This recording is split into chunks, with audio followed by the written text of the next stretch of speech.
Hey there Exiles, how's it going? Back again with an update video for my EK Ignite Elementalist. I am still doing the Widowhail version. I've been playing the build for a few days now, leveled up, made some improvements. Let's just run a quick map and I'll talk about the build. So this character is still very much a work in progress, but I was able to iron out some of the pain points that I had before. So I invested into projectile speed, so now we can really see that my knives are going off screen. I'm just going to ignore alters for now. And you'll notice that the clear and proliferation is a little bit better with some AoE that I've invested into. Then also Herald of Ice is a surprisingly good fill-in when you're lacking other explode types. Because I'm not converting any of the Herald itself to fire, but it still ignites and it still fills in gaps. I ended up dropping the 4% explode node I had just because I needed more strength. It's kind of interesting in this league how much of a difference stats really make. So we're having to like shift around, and stats on gear are actually valuable for once. Just take off Echoing Shrine because that's annoying. But we can see it just plays like your standard Ignite build, one click, clears all packs.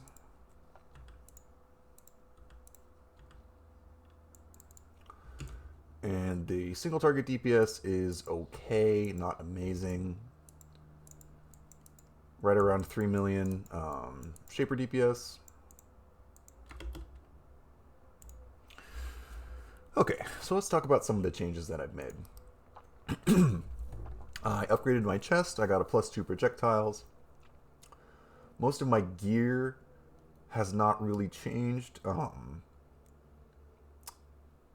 But on my tree, I moved a few things around. I'm now a double cluster set up here. I dropped this whole part. Then I actually also dropped double curse. So this is probably a little bit controversial, but this is primarily a mapping character. And you really only get the benefit of double curse if, you either have 2 curse on hits, or, that's when you use your Arcanist brand. But I'm just trying to maximize my, consistency. So I dropped double curse since I'm using only a synthesized level 1 flammability. I'm not, it's only the base level. So I'm not really getting that much curse scaling. So I opted for dropping that for clusters. So I've got Burning Bright and Fan the Flames. The AoE is pretty great, just because the radius is slightly larger. Now I just have a little bit more AoE. It's also good for Herald of Ash and all that. Then I have Brush with Death and Wasting Affliction. This is flexible. These 4 points could really be elsewhere, but this works for now, and Brush with Death is pretty good for keeping up my ES while clearing. I also changed to this cold cluster rather than this one. It frees up about 2 points. And this cold damage is nice, but I think just having the 2 flex points were a little bit more valuable. So I moved that over here, still getting my conversion. But this is honestly pretty good because you're always chilling everything. And, basically bosses are the only thing that live for more than a few seconds. So, you're kind of getting the full benefit from this on bossing.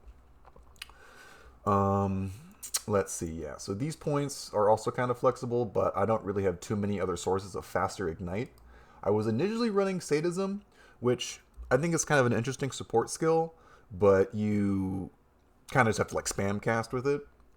So I opted for Awaken Swift Affliction, Wasting Affliction, and then these. So I'm getting a pretty decent chunk of faster ignites without completely destroying the duration. Let's see, my suppression is around 80% lucky, I believe. Yeah, let's see, so 53, but then with lucky, that puts it around 80. Actually, we can just check POB here. Let me pull this up.